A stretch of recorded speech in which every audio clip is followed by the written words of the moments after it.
Si on vous disait qu'en Norvège, on achète son bien immobilier par enchère par SMS? En Norvège, quasiment la totalité des emprunts immobiliers sont à taux variable. Et dans cet épisode, nous allons vous raconter comment nous avons acheté notre maison en moins de 12 heures entre la découverte de l'annonce et le SMS qui a conclu l'achat de la maison. Salut, c'est Lucie, Salut, c'est Alban. trentenaire et parent de 2 petites filles. Bienvenue dans Sous les aurores. Le premier podcast réalisé par un couple de Français en Norvège. Sous les aurores, c'est le podcast haut en couleur qui vous emmène vivre toutes les nuances de l'expatriation et de l'immigration en Norvège et bien au-delà. Que vous soyez déjà expatrié, immigré, que vous rêviez de le devenir ou que vous soyez simplement curieux de découvrir d'autres façons de vivre, ce podcast est fait pour vous. Alors, mettez-vous à l'aise, servez-vous une bonne tasse de thé ou un verre de vin et rejoignez-nous sous les aurores. Au menu, discussions sincères Moment de rire et d'émotion? et surtout, beaucoup de belles découvertes. Alors, bienvenue chez nous sur un nouvel épisode de Sous les aurores.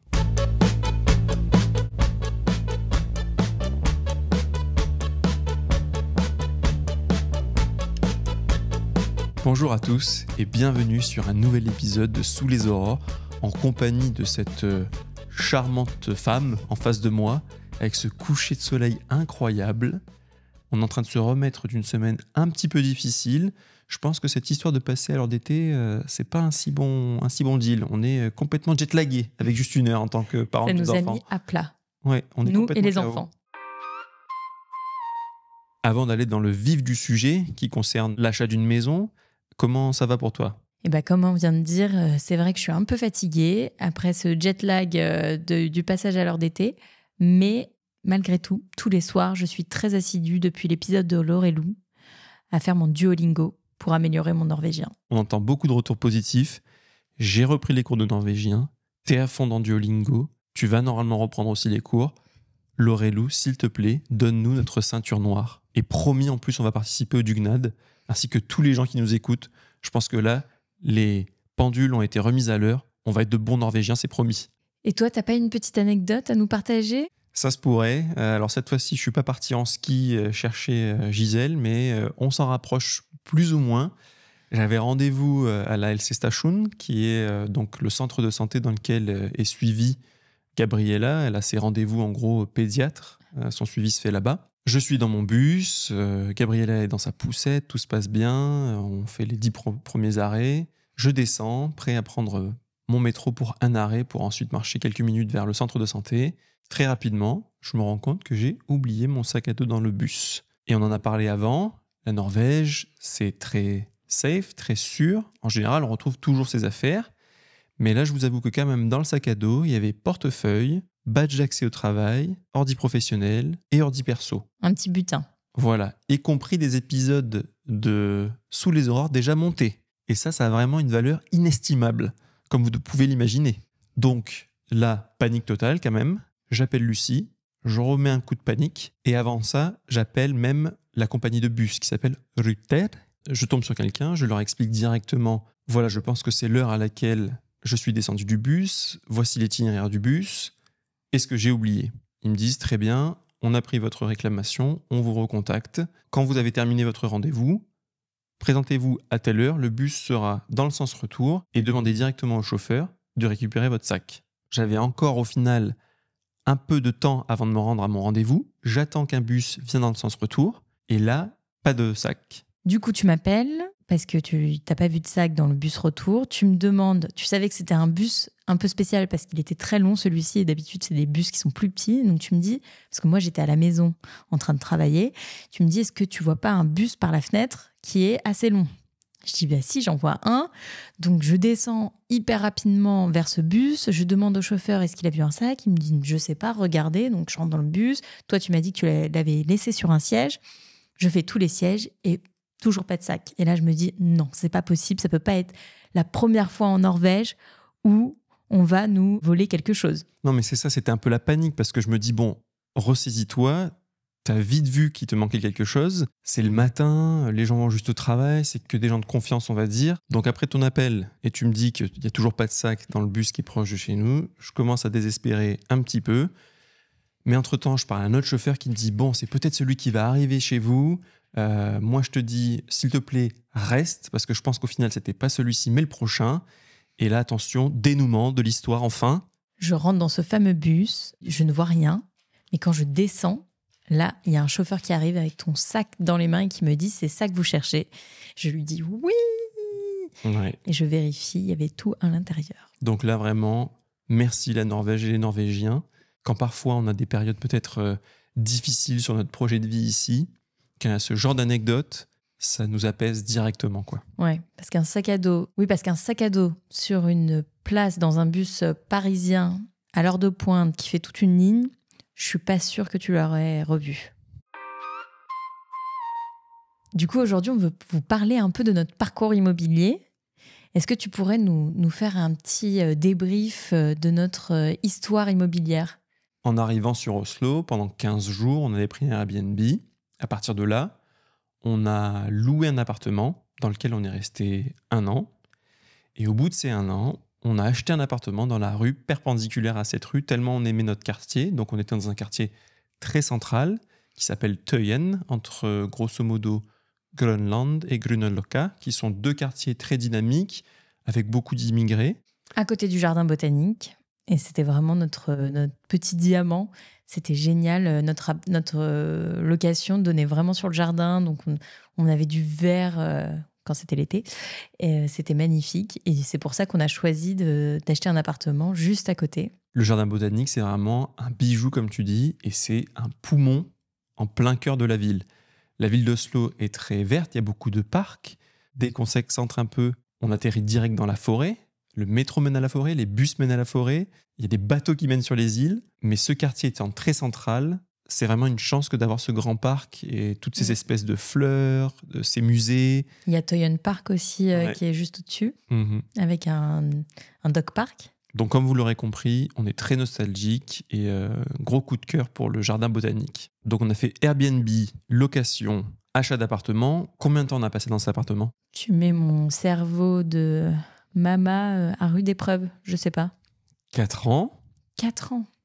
Quand même. Bah oui, quand même. Mais ensuite, moi, j'aurais peut-être pu vivre certainement toute ma vie dans cet appartement, mais j'avais d'autres projets. Comme bien souvent. Comme bien souvent. C'est vrai, j'ai eu des envies de déménagement. Alors, j'adorais notre appartement. Il faut savoir que c'était un rez-de-chaussée, mais qui était traversant, donc qui était quand même très lumineux, surtout pendant les périodes estivales. Et j'adorais parce qu'il avait une grande terrasse qui donnait sur un jardin intérieur. Et donc, il n'y a pas souvent ça. Donc, c'était quand même... c'était vraiment hyper agréable. J'adorais notre appart, mais il n'y avait que 2 chambres. On recevait beaucoup. Du coup, maintenant, il y avait Gisèle qui occupait une chambre vers la fin. Et du coup, j'avais des envies d'agrandir...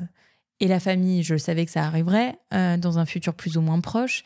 J'avais envie qu'on soit confortable, qu'on puisse recevoir en ayant chacun sa chambre sans problème. Surtout avec mes parents qui viennent souvent nous aider.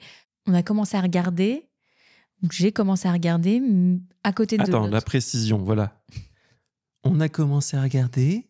J'ai commencé à regarder. Vous l'aurez compris, hein, moi, j'étais limite pas au courant. Et bien sûr, on va vous raconter, mais je me suis retrouvé dans des enchères par SMS de maisons que j'avais pas du tout envie d'acheter.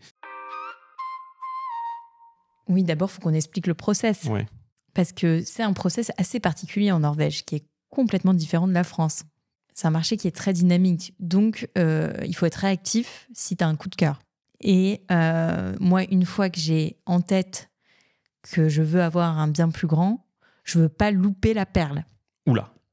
Mais avant ça, il faut qu'on vous explique pourquoi ce marché est très dynamique, quel est le process quand tu veux acheter un bien immobilier en Norvège. Là où tout le monde se rend en général, c'est sur le site finn.no, fi2n.no, qui est l'équivalent un peu du Bon Coin norvégien, et c'est là que sont référencés, je pense, 99,9% des annonces immobilières. Voilà, et dans ces annonces, tu as tout le descriptif de la maison avec des photos qui souvent ont été très bien prises, l'appartement a été un peu mis en scène, Ouais. et tu as le prix, tu as toutes les infos nécessaires, tu as même un rapport qui a été fait par un taxman, je ne sais pas comment le traduire, mais c'est une personne qui vient évaluer ton logement et qui va dire s'il y a des choses qui sont à refaire, des choses qui ont besoin d'une attention particulière. Et donc, c'est un peu un gage. Une fois que tu as lu ce rapport, tu sais très bien à quoi t'attendre. Et il y a, chose extrêmement importante, il y a souvent 2 dates dans l'annonce qui sont les visites, qui durent 1 heure généralement. Et c'est là, à ce moment-là, que toutes les personnes intéressées se rendent. Donc c'est ça qui est assez drôle, c'est que contrairement à ce qu'on connaît de la France, où tu peux contacter un agent immobilier, organiser ta visite seule avec la personne, voir le bien une première fois, une deuxième fois, faire tes mesures avec ton papa qui vient prendre le mètre et regarder tout ça. En Norvège, tu sais dès le début que la visite en général va avoir lieu le dimanche pour la première visite, le lundi pour la deuxième visite, et que les enchères par SMS, on vous le rappelle, ont lieu le mardi. On ne l'a pas expliqué ça. Il faut l'expliquer. Mais avant de vous expliquer les enchères par SMS, parlons un peu des visites, parce que c'est quand même aussi un délire de se rendre à une visite d'un bien qu'on va potentiellement acheter, dans lequel tu peux avoir facilement 10-15 personnes qui s'y trouvent. Et même, il y a un stress de ouf. Il faut vous imaginer la scène. C'est que quand tu aimes bien un appart, quand tu as un coup de cœur, tu vas aller à une des visites, généralement celle du dimanche, tu t'y rends, et là tu sais si l'appartement va partir vite pendant la vente en comptant le nombre de chaussures devant l'appart. Et oui, parce qu'on enlève les chaussures avant de rentrer dans l'appartement et de visiter. Et oui, très norvégien. Et là, on se retrouve tous à se regarder et à se dire... Ce sont mes potentiels adversaires, à évaluer, à faire un peu des calculs. Oh là là, il y a combien de personnes? Ça va monter très haut, ces enchères. Tu vois les personnes qui parlent beaucoup à l'agent immobilier, donc qui font un peu les lèche-bottes. Les premiers de la classe, ouais. Ouais. Il y a ceux qui sont avec leur lampe torche en train de regarder dans tous les recoins. Et moi, je me rappelle me dire, punaise, mais moi, je regarde pas tous ces petits trucs. Ça se trouve, je suis en train de louper des trucs énormes. Il y a vraiment de tout. Il y en a qui viennent avec leurs enfants, il y en a qui viennent avec leurs parents, il y en a qui viennent avec, je sais pas avec qui, mais en tout cas, quand il y a du monde, ça te met la pression. Mais quand il y a personne, ça te met la pression aussi. Tu te dis, mais qu'est-ce que j'ai loupé pour que personne ne se pointe à cette maison? Mais c'est clair, ça te met direct la puce à l'oreille. Tu te dis, mais pourquoi moi ça me plaît? Est-ce que je suis en train d'acheter une daube? Voilà. Une fois qu'on a fait une visite, puis 2, le stress monte. Il faut se dire aussi que c'est fait dans un temps très limité. Parce que souvent, tu as vu, l'annonce a été mise en ligne une certaine semaine. Les visites sont la semaine d'après. Ouais, pour les cas typiques dans Oslo, je pense qu'en gros, entre la mise en ligne de l'annonce et la vente du bien, si ça part vite, tout ça se fait sous moins de 10 jours. Et du coup, si on est intéressé, qu'est-ce qu'on fait? On donne notre numéro à l'agent immobilier lors de la visite. Oui, c'est ça, parce que quand tu veux être pas forcément premier de la classe, mais quand même être dans la course, de toute façon, en général, dès que tu rentres, ils vont te dire est-ce que vous êtes enregistré. Parce qu'à partir de ton numéro, ils retrouvent toutes tes informations. Et je pense aussi que directement, avec ton numéro, tu as accès à ton identifiant, le Bank ID dont on a parlé dans le premier épisode, l'identifiant un peu universel en Norvège. Parce que si jamais tu es prêt à placer ensuite une enchère, tu es déjà dans le système, il n'y a plus qu'à. Donc dans ce process, souvent quand tu vas visiter une maison, quoi qu'il arrive, tu vas savoir quand les enchères commencent. Tu vas être informé, libre à toi après de vouloir surenchérir ou pas. D'ailleurs, c'est en général un exercice intéressant quand tu commences un peu ta recherche, sauf si tu as directement le coup de cœur, mais de prendre un peu la température, de bien sûr visiter des biens qui t'intéressent, voir combien de personnes s'y rendent, et ensuite de dire que oui, tu es intéressé, de donner ton numéro pour être dans les enchères et juste être là en tant qu'observateur et préparer les pop-corns. Comme tu le dis, est-ce qu'il va partir vite? À quel prix? Est-ce que ça va partir largement au-dessus ou pas? Mais plutôt que de vous donner ce cours un peu théorique sur l'achat en Norvège, est-ce qu'on leur raconterait pas directement notre processus d'achat de la maison? Comme on l'a dit en tout début d'épisode, il s'est écoulé moins de 12 heures entre nous qui regardons l'annonce et trouvons qu'il y a un intérêt et le SMS qui a conclu l'achat. Donc, est-ce que tu peux nous raconter un peu tout ça? J'ai commencé à chercher un appartement à la base, à côté de là où on habitait, parce que je voulais pas quitter notre petit cocon. Mais je cherchais avec 4 chambres. Mmh. Et c'était un peu mission impossible dans ces quartiers-là d'avoir des si grands appartements avec 4 chambres, ou alors c'était vraiment des chambres très petites. On trouvait. C'est là qu'on s'est dit que peut-être qu'il était temps de passer à l'étape supérieure qui était la maison.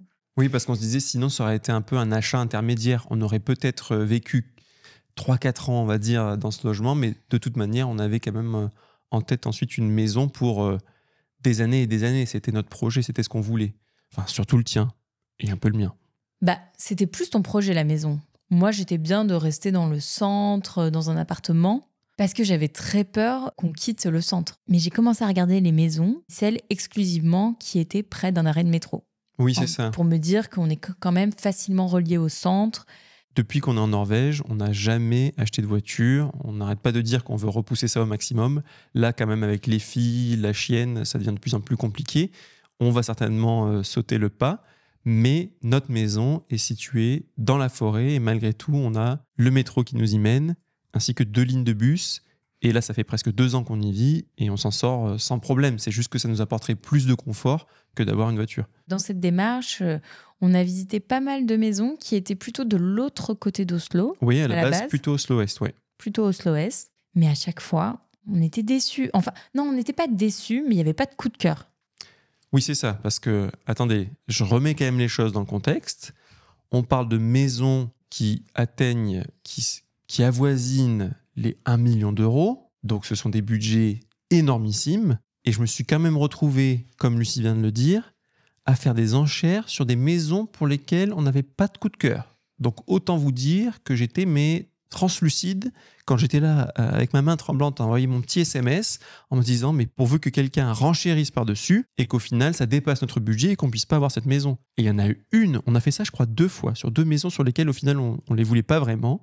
On les aimait bien quand même, mais c'était pas le total coup de cœur, on n'y allait pas. T'as raison, mais c'était vraiment le choix de la raison, c'était pas comme tu dis le choix du cœur. Oui, une fois qu'on en avait visité pas mal, je m'étais dit tant pis, on va pas acheter une maison coup de cœur, on va faire un achat raisonnable. Ouais.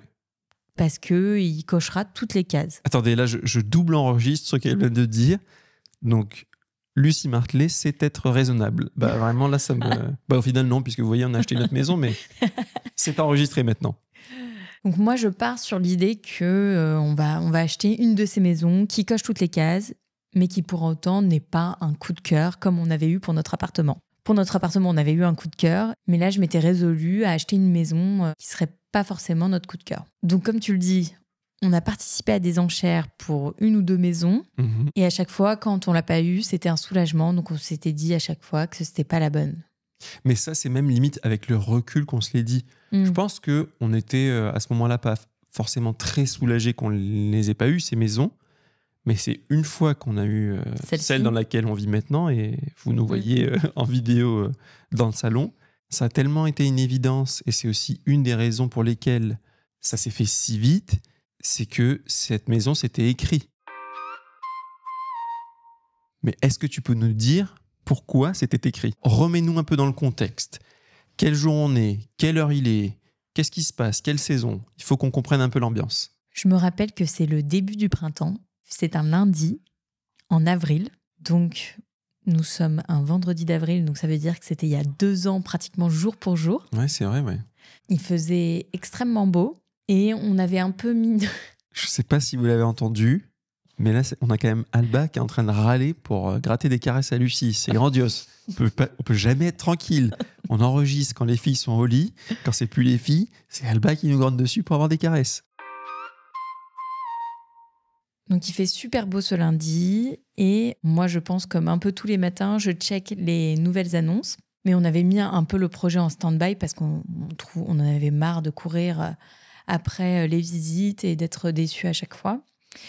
Et je vois cette annonce de notre maison qui montre des photos avec une vue incroyable. Et la maison sur les photos paraît très propre, ancienne, mais très propre. Après, je regarde la localisation et je vois que c'est à l'ouest d'Oslo, dans un quartier qu'on adore. On adorait venir se promener dans les environs, dans la forêt. Et d'ailleurs, je me rappelle que quand on prenait cette fameuse ligne de métro pour aller vraiment au sommet le plus haut d'Oslo, il y a un restaurant sympa, il y a les pistes de luge, il y a des pistes de ski. Donc c'est quand même assez touristique, on va dire, et c'est vraiment quelque chose qu'on recommande et qu'on vous conseille de faire. Mais donc, le chemin de métro nous emmène sur les hauteurs, traverse la forêt, et je me rappelle voir en fait ce que j'ai découvert il y a 2 ans, voir une partie de la résidence. On voit ces maisons rouges, en tout cas certains murs de bois rouges, et je m'étais toujours dit, non mais les gens qui vivent là, ils ont une chance de fou d'avoir cette vue sur le lac de Bogstad. c'est vraiment incroyable. Et on pensait que ce quartier-là d'Oslo était inaccessible, hors budget pour nous. Oui, oui. Donc, quand je vois cette annonce qui match notre budget, je me dis, oulala, trop bien, mais en même temps, est-ce qu'il n'y a pas anguille sous roche ? Oui, complètement. Direct, tu me la partages. On était assis à côté. C'était encore...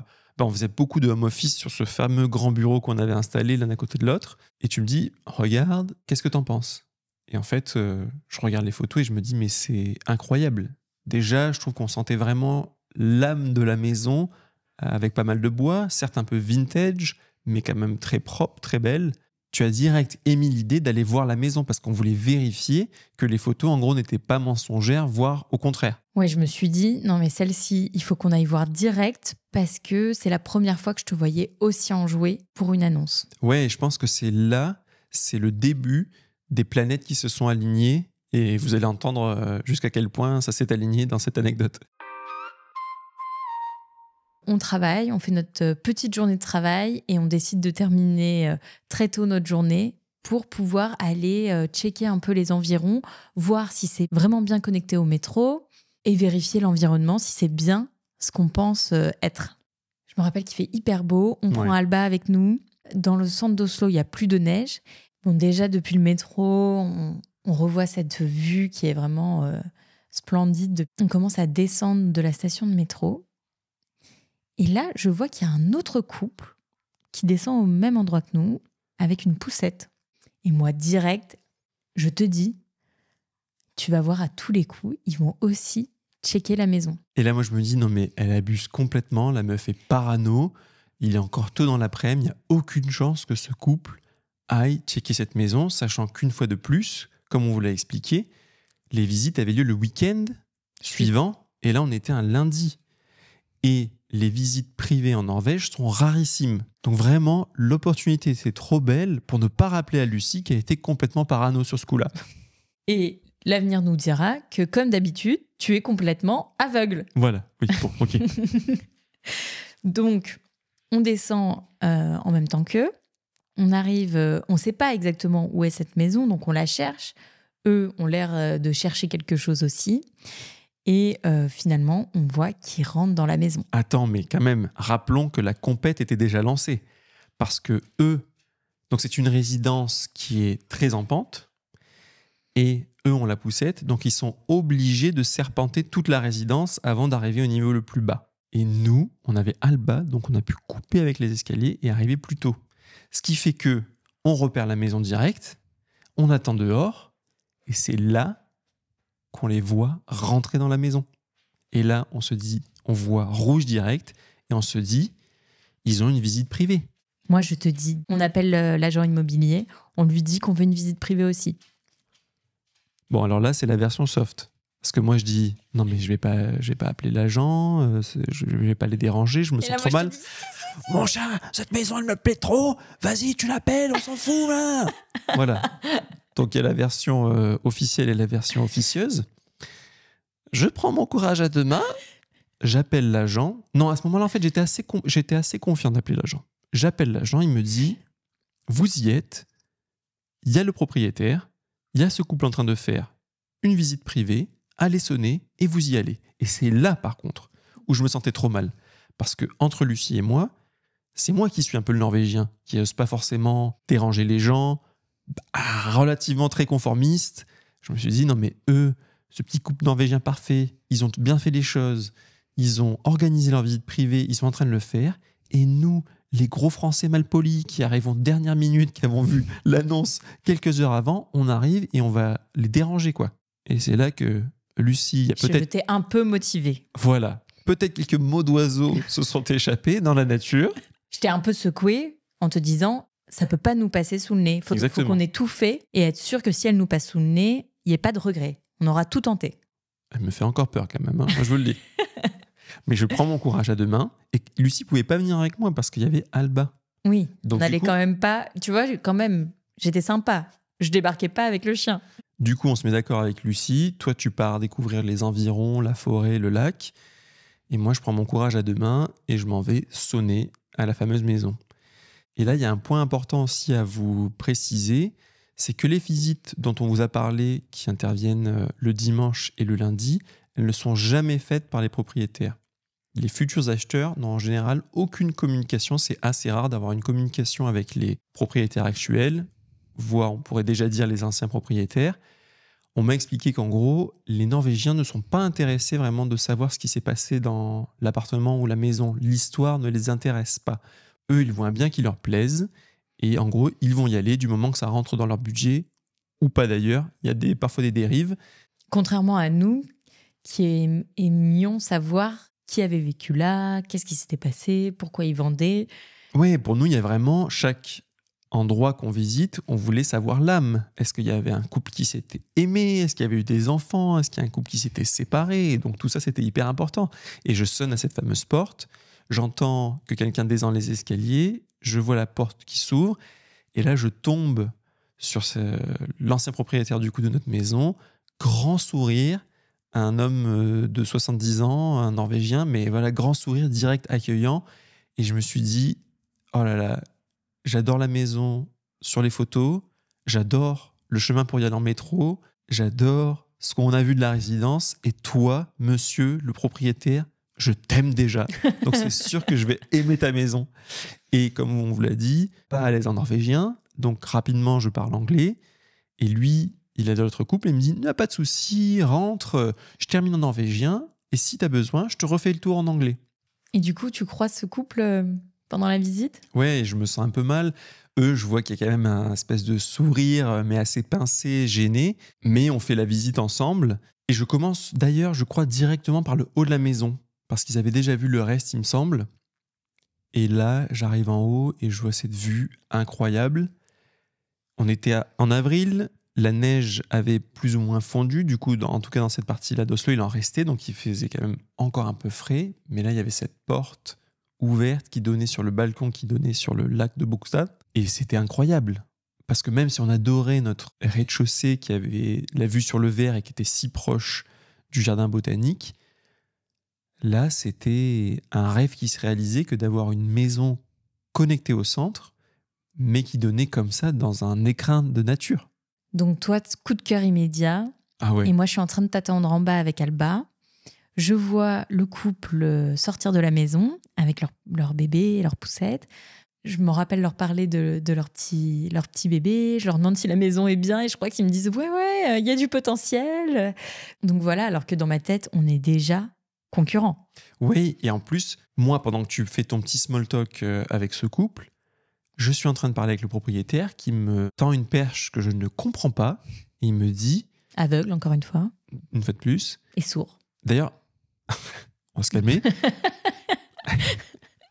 Mais cette anecdote me fait penser à une autre anecdote qu'il faudra raconter. Au Panama, quand un policier m'a fait arrêter sur le bas-côté avec la voiture et qui m'a donné un cours pour savoir comment lui payer un pot de vin. Donc là, c'était une perche que j'avais pas compris à ce moment-là. Contexte complètement différent. Et là, cette fois-ci, complètement légal. Mais donc, le propriétaire m'explique qu'il n'a pas envie d'attendre les enchères officielles et qu'il est prêt à vendre sa maison. Et là, je me dis, je ne comprends rien, mais merci pour l'information. Parce qu'on connaissait vraiment... Le process normal. Ouais, voilà. On ne savait pas trop les tenants, les aboutissants d'un achat hors process. Je te rejoins. Le proprio, trop sympa, on échange avec Alba. Tu refais un tour avec lui. Et là, je pense qu'on sort tous les deux de cette visite enchantés. Des étoiles plein les yeux. C'était et on vraiment... se dit, demain, à la première heure, on vérifie avec le banquier qu'on peut vraiment se payer cette maison, jusqu'où on peut aller. Enfin, le bidding, on y va. On y va, c'est sûr, c'est sûr. Et d'ailleurs, en fait, en Norvège, il faut toujours demander normalement une pièce qui s'appelle la Finansieringsbevis, qui est une preuve de financement. Ce document, c'est juste le conseiller bancaire qui fait en gros une évaluation du budget pour l'achat du bien. Et dans notre cas, on l'avait fait il y a très longtemps, quand on avait commencé les recherches avec ces fameuses maisons sur lesquelles on avait fait des enchères un peu à contre-cœur. Et depuis, on n'avait pas actualisé. Au final, ce process, il a duré des mois. Ah oui, je pense qu'on a été en recherche grosso modo un an. Peut-être. Ouais. Avec des périodes plus ou moins intenses. Comme tu le précises, on se dit, première chose demain, j'appelle le banquier, je reconfirme notre financement parce que cette maison était au-dessus du budget à la base qu'on avait en tête, qui avait été fait il y a 1 an. Donc, on voulait être certain que ça allait rentrer dans l'enveloppe. On prend le bus, on envoie l'annonce à nos familles en disant « Regardez, on a un énorme coup de cœur ». Et les vidéos aussi, on avait pris plein de vidéos. On envoie les vidéos, on n'arrête pas d'en parler sur tout le chemin en se disant « Ok, il faut qu'on se tienne prêt ». On arrive à la maison, on s'occupe de Gisèle. Et pour le dîner, on devait aller dîner chez nos amis qui sont aussi, qui étaient nos voisins. Du coup, on prépare tout pour coucher Gisèle. D'ailleurs, j'en profite pour rebondir rapidement sur l'épisode de Laurie Lou. David et Christine, nos chers petits voisins d'amour, anciens voisins d'amour, elle norvégienne, lui suédois, très rapidement s'invitaient les uns et les autres. Un très bon contre-exemple peut-être de parfois la réserve norvégienne. Pendant qu'on s'occupe de Gisèle, tu reçois un appel du propriétaire. C'est ça, on arrive, on part en mode bain et tout ça. Je reçois cet appel et il me dit voilà, je vous expliquais que j'étais prêt à vendre la maison avant le processus officiel d'enchère. L'autre couple a fait une offre. Voilà le montant et ils vous ont laissé 1h30 pour faire une contre-offre. Parce que dans le processus officiel, ce qu'il faut comprendre, c'est que on nous donne 1 heure à laquelle les enchères débutent. L'agent va toujours pousser pour qu'il y ait une première offre qui sorte, pour envoyer un signal positif que les gens ont envie de se battre pour avoir ce bien. En général, ça commence, je crois, à 11h30 avec une première offre. D'ailleurs, si pas de première offre à 11h30, en général, ça pue. Surtout, ça met du temps. Même si tu as envie de... Nous, je me rappelle, pour une maison, ça s'était passé comme ça. Ouais. Il faut être, en général, c'est quelqu'un qui est extrêmement déter, qui va mettre une première offre, même si elle a tendance à être en dessous du prix demandé. Et donc là, cette première offre que me communique le propriétaire est déjà au-dessus du prix demandé. Donc là, je me décompose parce que dans ma tête, je me dis, mais est-ce qu'on est même dans un processus légal, en fait, de pouvoir nous mettre un temps d'1h30 pour répondre? Parce que le processus, quand c'est dans un processus officiel, on a 30 minutes avant de pouvoir enchérir par SMS, et ça, c'est valable pour chaque offre. Donc ces 30 minutes se reportent à chaque nouvelle offre. Là, il nous laisse plus de temps, mais c'est pas un processus officiel. Il y a une offre au-dessus du prix demandé. Qu'est-ce que je fais?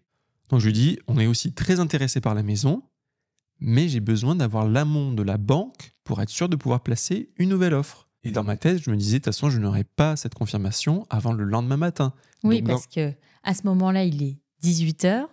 Si vous avez écouté notre épisode 3 sur notre quotidien et le temps de travail, à 18h, ça fait bien longtemps que notre banquier, il est parti, il est rentré chez lui, il est en train de s'occuper de ses enfants ou de faire son sport. Donc, je raccroche avec le propriétaire, je me revois dans le salon, penaud, et te dire mon chat, c'est chaud là, ils ont placé une offre au-dessus, et nous, on ne pourra jamais avoir l'amont de la banque pour faire une contre-offre. Ouais, je crois même que tu es encore plus défaitiste, tu me dis, c'est mort. Ah oui, ouais, ça m'étonnerait pas de moi. Ça m'étonne pas de toi non plus. Et ce qui va suivre ne m'étonne pas de moi non plus. Exactement, là nous sommes dans un cas typique. Donc moi, tête de 3 mètres de long, c'est mort. Et Lucie, mais ça va pas, non mais ce banquier, on peut le contacter et tout. T'avais envoyé des emails avec lui. Donc, une fois de plus, pour vous dire que tout ce qui est finance, elle n'a aucune idée. Je suis déjà content qu'elle rapporte un salaire à la maison. Nous sommes très heureux. Ça s'arrête à peu près là sur ses connaissances vis-à-vis de la banque. J'ai dit, on essaye de l'appeler. Il faut qu'on n'ait pas de regrets. Il faut qu'on ait tout essayé. Je te dis, appelle-le. Et là, je me rappelle que dans les emails, dans sa signature d'email, il y a un numéro mobile. Et là, une fois de plus, c'est Bibi qui va faire le sale boulot. Je prends mon téléphone, je compose son plus 47 en me disant jamais de la vie il va répondre, surtout si c'est un téléphone professionnel. Non, mais en fait, je viens de me rappeler, avant de te faire une tronche de 3 mètres de long, j'ai appelé l'agent parce que j'avais même peur d'être dans un process illégal, en fait. Comme si ça pouvait arriver en Norvège. C'est vrai. Et donc, j'appelle l'agent, je lui dis, mais je pensais que c'était pas possible de faire des offres avant les offres officielles. Et là, il me dit, bah si, tant qu'il n'y a pas eu une première visite officielle, c'est un peu le Far West, tout le monde fait les offres quand il veut. Du moment que tu fais une offre, tu laisses le temps que tu souhaites pour le ou les autres personnes de placer une nouvelle offre. Et au final, de toute manière, le propriétaire choisira l'offre qu'il préfère. Là où dans le système officiel des enchères, il n'y a pas de « je préfère » ou pas. Celui qui aligne le plus sera la personne qui aura le bien au final. Et donc c'est là que je te dis, c'est mort. Bref, j'appelle le banquier, il me répond après 18h, Je lui explique la situation, qu'il y a déjà une offre placée et qu'on est en compétition et qu'on a très envie de cette maison. Et là, j'entends les assiettes derrière lui. Je me dis, non, mais les mecs sont en train de terminer leur repas. Ouais, et il va moi, te raccrocher au nez, là. Ouais, voilà, je me dis. Enfin. Et d'ailleurs, ça ne manque pas. Il me dit, ah oui, oui, je comprends, mais là, je peux rien faire pour vous. Là aussi, norvégien que je suis quelque part, oui, oui, il n'y a pas de souci, je comprends, c'est normal. Là où la lionne aurait réagi différemment. Mais au final, heureusement que lui n'était pas complètement norvégien sur ce coup-là. Il me dit, ah bon, mais rappelez-moi, à combien est estimé votre appartement? D'accord. Et combien avez-vous de côté? D'accord. Et cette maison, elle est à combien? Donc, il commence à faire le calcul, en fait. Il y a les questions qu'il me pose. Donc, il fait ça très rapidement. C'est pour ça que, d'ailleurs, je vous précise que le document, la Finanseringsbevis, ça peut aller très vite. C'est vraiment poser que quelques chiffres. Il me donne facilement, en 3 minutes, la fourchette qu'on peut se permettre avec le chiffre le plus haut qu'on peut atteindre via les enchères. Et donc là, en gros, on a en quelques minutes l'information qui nous était nécessaire pour pouvoir renchérir sur cette fameuse maison. Je me rappelle que là, on est déjà super heureux d'avoir passé cette étape qui, franchement, en Norvège à 18h, c'était inespéré. Ouais, complètement. Et d'ailleurs, je me remets dans l'état d'esprit. Là où sur les autres maisons, j'avais peur, même en sachant jusqu'à combien on pouvait aller. Là, au final, on arrivait à accéder à un budget un peu plus conséquent. Donc, c'était génial. Mais ça faisait aussi plus peur de s'engager pour encore plus. Mais j'étais tellement confiant que, comme tu dis, on était trop soulagés. Parce qu'on savait qu'on allait pouvoir... On était excités de pouvoir placer une offre. Là où les autres fois, j'avais une peur bleue de placer une offre. Pendant que tu couches Gisèle, je crois que je place une nouvelle offre. Et je dois leur laisser peut-être 1 heure pour réfléchir, en gros, à l'autre couple. Entre-temps, on monte chez nos voisins. Pour fêter l'anniversaire de David. On dîne, on leur raconte toute notre journée rock'n'roll. Ton téléphone sonne à nouveau. Oui, je reçois un nouvel appel du propriétaire qui me dit « Votre offre était très intéressante, je l'ai considérée, mais l'autre couple a fait une nouvelle offre à temps. » Et donc là, on se décompose un peu. Je crois qu'ils étaient allés quand même pas mal au-dessus. J'essaie de me rappeler pour vous donner une ordre d'idée. Je pense que leur deuxième offre était 30 000 € au-dessus de la nôtre. Donc c'était quand même déjà très conséquent. Mais on était toujours dans la fourchette que nous avait donnée le banquier.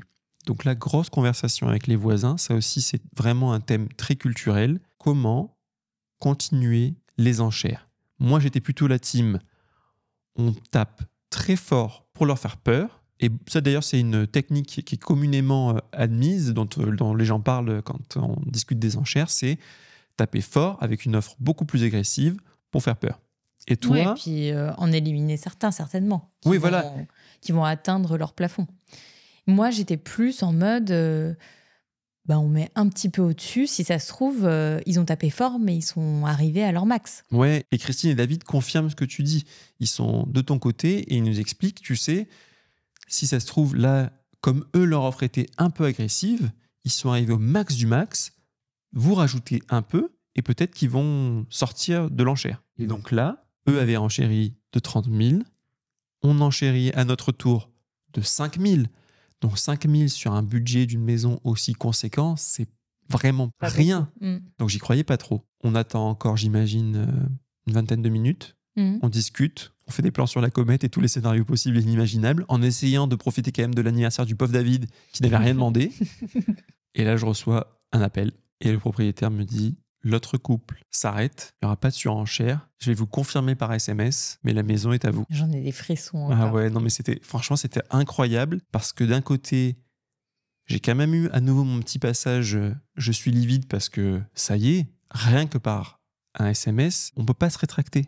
La maison est à nous, l'emprunt est déclenché quasiment dans la foulée. Une fois que vous avez envoyé votre SMS, vous ne pouvez plus faire machine arrière.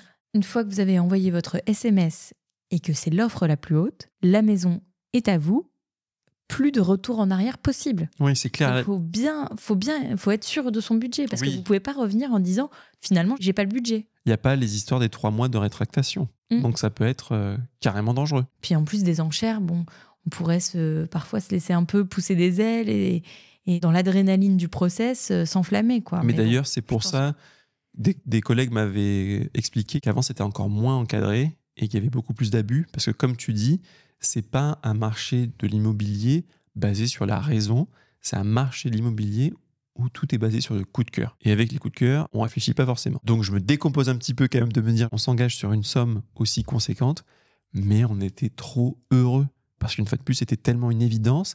Et là, on avait vu l'annonce à quelle heure le matin? Peut-être vers 10h? Oui, et je me rappelle que le SMS final qui nous reconfirme qu'on a bien la maison, il était 22h30. Donc en 12 heures, on a découvert l'annonce, on s'est pointé à une visite qui n'était pas pour nous à la base, mais on l'a faite, et dans la foulée, on a acheté la maison le soir même. Toi, tu t'es senti comment à ce moment-là? Moi, je sentais que c'était la bonne. Je sentais qu'on avait pris une bonne décision.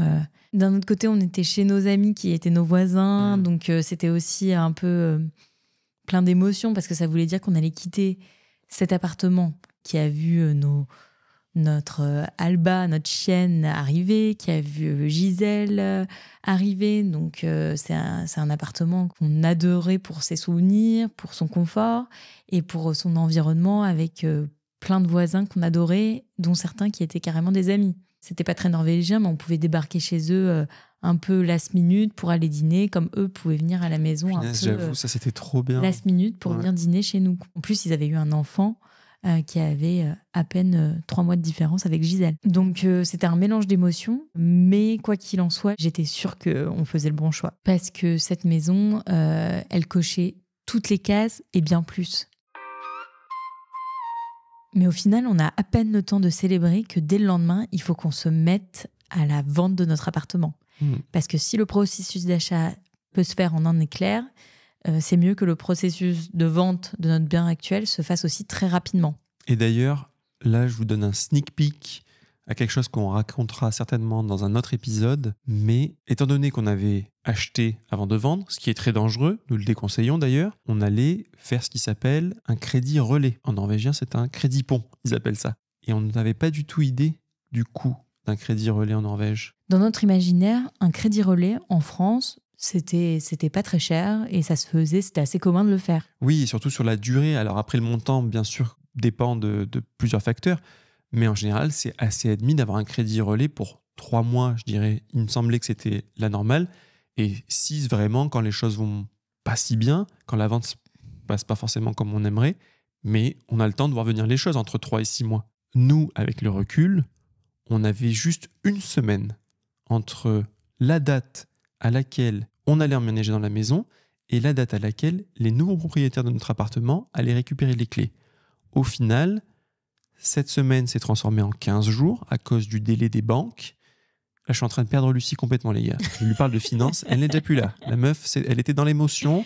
Je parle de trucs un petit peu techniques. J'essaie de la ramener à la raison. C'est pas facile. Donc seulement 2 semaines s'écoulent entre notre nouvel emprunt et le remboursement de l'ancien. Et est-ce que tu peux dire combien nous coûtait chaque semaine d'emprunt relais? 2000 €? Punaise, bonne réponse, elle s'en rappelle. C'est parce que ça fait mal. Mais voilà, alors oui, l'emprunt était beaucoup plus conséquent, mais on était à un crédit relais de 2000 € la semaine. Et là, mais heureusement que les planètes s'étaient alignées entre l'emménagement dans la nouvelle maison et l'emménagement des futurs propriétaires de l'appart. On n'avait pas du tout pensé à ça. Et heureusement que seulement 15 jours se sont écoulés, parce que sinon, ça nous aurait mis dans une galère financière conséquente. Ouais, il faut faire bien attention à ça et on a eu de la chance parce qu'on n'était pas trop au courant de tous ces détails. Arrive le mois d'août, le mois du déménagement, mais entre-temps, il s'est passé quelque chose. Une bonne nouvelle n'arrivant jamais seule. Les planètes se sont vraiment alignées. Un peu trop peut-être. Un deuxième cœur apparaît dans le corps de Lucie. Pour ceux qui n'auront pas compris l'image, elle est enceinte. Et pourquoi je vous dis qu'un deuxième cœur était dans le corps de Lucie? C'est parce qu'un jour, je faisais bien sûr, en tant que couple de base, des petits reproches à Lucie. Et là, elle me regarde et elle me dit « Moi, mon corps, il crée la vie. J'ai 2 cœurs en moi. Et toi, il fait faire quoi ton corps ?» Aujourd'hui, elle a la réponse. Il sait gérer les comptes. Mais du coup, arrive le déménagement début août. Et moi, ça tombe pile poil quand mes nausées de l'espace commencent. Et donc là, moi, je me frappe un mois d'août aux petits oignons parce que je me tape l'adaptation de Gisèle en jardin d'enfants. Étant donné qu'elle est du mois de décembre, Elle avait 20 mois quand elle a commencé le jardin d'enfants pour la première fois, donc quasiment 2 ans. Donc l'adaptation a été d'autant plus délicate. Elle était très très habituée à nous. Et donc il y a eu une période de, je pense, 2-3 semaines. Ça allait mieux graduellement, mais où quand même, à chaque fois la déposer, j'en menais pas large. Hein. Ouais, ça te brisait le cœur de la laisser. Elle était vraiment très triste. L'histoire raconte que je sortais parfois avec des petites poussières dans l'œil pour rester digne. Et en même temps, tu fais le déménagement. Heureusement, on a un peu de famille qui est là et qui peut t'aider sur certains trucs. Et on avait réussi à dégrossir en amont. On avait eu aussi la visite de la famille avant ça. Et le propriétaire avait été super sympa et souple pour accepter qu'on puisse déjà déposer un certain nombre d'affaires dans le rez-de-chaussée. Il y avait la famille qui était là et qui t'a bien aidé parce que moi, j'en menais pas l'argent. Je me rappelle être sur le canapé, te regarder, ranger mes robes dans le placard et je me dis, mais il est trop mignon, j'aimerais trop l'aider, mais vraiment, si je bouge de ce canapé, je vais vomir. Ouais, j'étais sur tous les fronts, c'était difficile, mais surtout, je pense que ce qui a au final été le plus difficile, c'était le coût émotionnel de l'adaptation de Gisèle. Le déménagement, c'était physique, fatigant, mais on était tellement heureux d'être ici, il faisait bon, ça sentait bon. Je me rappelle, il faisait beau. Dès les premiers jours, on allait dans la forêt à côté, il y a un lac qui est à 500 mètres, et on se disait, mais on avait du mal à réaliser, on se disait, mais on habite là, on va pouvoir aller promener Alba dans cet environnement tous les jours, quoi. Ça va être notre quotidien. Est-ce que tu ramassais pas déjà des myrtilles à ce moment-là ? Je crois que cette saison-là, ça a été un peu juste. Je les avais repérés, donc j'étais trop heureux qu'il y ait des myrtilles.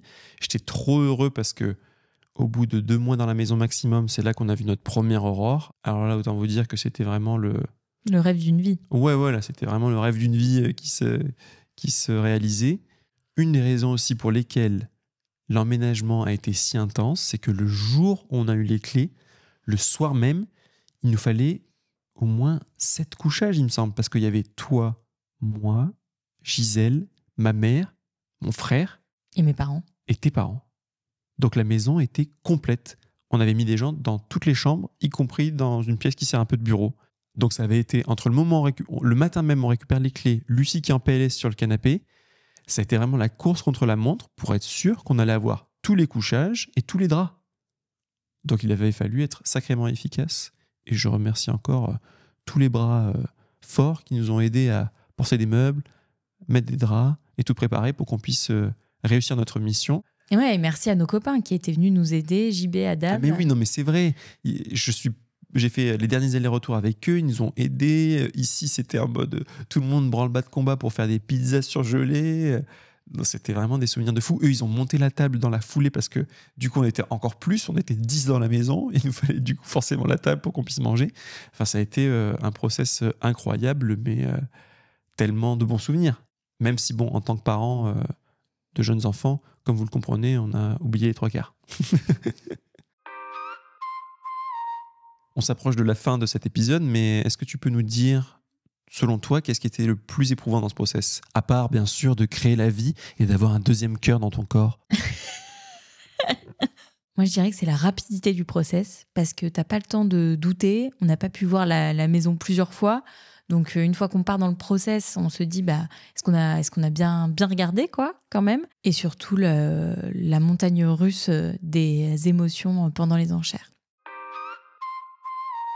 Et pour terminer, du coup, est-ce qu'on pourrait résumer un peu les grandes différences entre le processus d'achat entre la France et la Norvège ? En France, les processus de vente en général sont beaucoup plus longs, sauf si c'est des marchés très dynamiques. C'est normal qu'un bien reste sur le marché plusieurs mois. Tu as le temps en général de le visiter plusieurs fois, tu es seul à le visiter. Tu vas faire des offres qui sont sous le prix demandé, normalement, sauf si c'est vraiment un bien impeccable. Et aussi, quelque chose qui est très différent de la Norvège.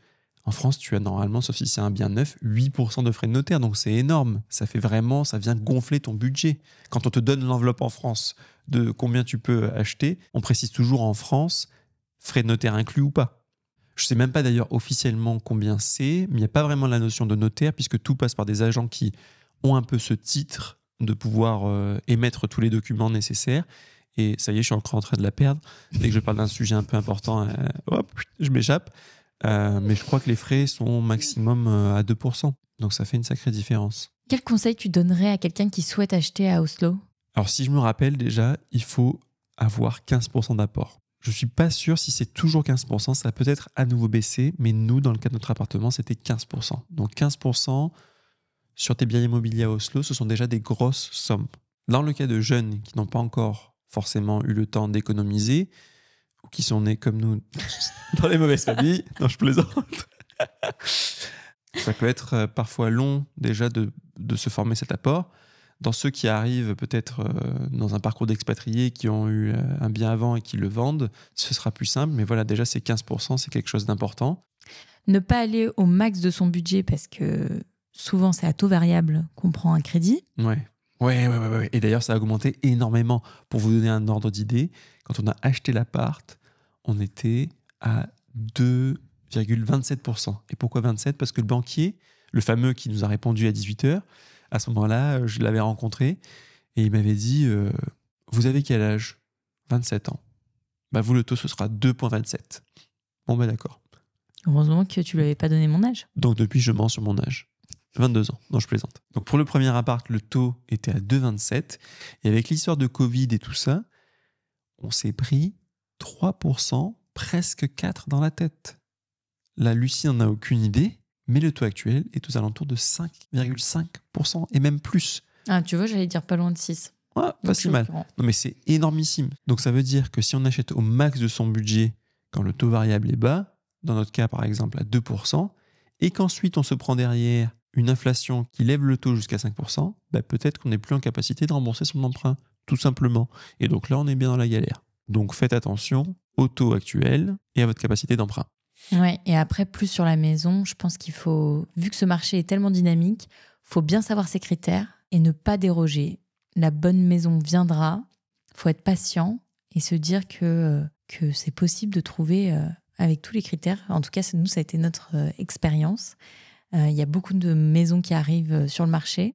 Ça peut prendre un peu de temps, mais ça peut finir par arriver avec tous les critères. Et on vous conseille d'ailleurs... tant que possible, de se tourner vers un achat coup de cœur. Parce que nous, on a vraiment cette expérience de l'achat raisonnable et on est tellement heureux avec le recul de ne pas avoir acheté ces biens raisonnables et bel et bien la maison coup de cœur, du moment, une fois de plus, que vous vous fixez un maximum que vous n'allez pas dépasser pendant les enchères. Parce que les enchères, c'est quelque chose de très émotionnel. Donc, l'action peut dépasser la pensée. Il ne faut pas faire ça parce que c'est très engageant. Ouais, voilà. Est-ce que tu as d'autres conseils ? Être peut-être au taquet sur les annonces fines ? Parce que nous, si on n'avait pas été au taquet sur les annonces, cette pépite, on l'aurait peut-être pas vue. Ouais, être au taquet sur les annonces fines et peut-être aussi y aller un peu au culot. Ouais, ne pas hésiter à demander à une visite privée. Moi, voilà, maintenant, si je devais racheter un bien, si je voyais un truc qui me plaît beaucoup et que j'ai pas envie d'attendre la visite officielle, cette fois, je n'hésiterai pas à demander. Ou en tout cas, appeler l'agent. Parce que peut-être que cette personne est au courant si le propriétaire a éventuellement la volonté de vendre avant les enchères officielles. Oui, parce qu'il y en a certains qui ne veulent pas. Ils préfèrent attendre les enchères officielles parce qu'ils se disent que ça peut faire monter beaucoup plus haut les enchères. Oui, bien sûr, parce qu'en général, d'ailleurs, tout le monde attend, c'est communément admis d'attendre ces enchères parce que ça va être la guerre, idéalement. Il suffit que 2 personnes veuillent le bien et c'est bon, ça va faire monter le prix directement. Donc, comme on vous le dit, ne pas hésiter à y aller au culot, même si c'est en dehors du process officiel. S'il y a une chance que ça puisse vous faire avoir ce bien, allez-y, renseignez-vous, appelez l'agent. Lucie sera là pour vous motiver. Petit teaser pour un prochain épisode qu'on pourrait faire autour du processus de vente. C'est aussi ce qui nous est arrivé sur notre appartement lors de la vente. On l'a vendu avant le processus officiel et il a fallu que 2 couples se mettent en guerre pour faire monter beaucoup le prix. Cet épisode touche à sa fin. On espère qu'on vous a éclairé sur ce processus d'achat qui n'est pas forcément évident. Et on vous dit à très bientôt chez nous. Sous les aurores. Si cet épisode vous a plu, pensez à nous laisser une note et un avis sur votre application d'écoute préférée. Ou un commentaire sur YouTube. Ça nous aide énormément à faire grandir le podcast. Merci et à très vite pour le prochain épisode.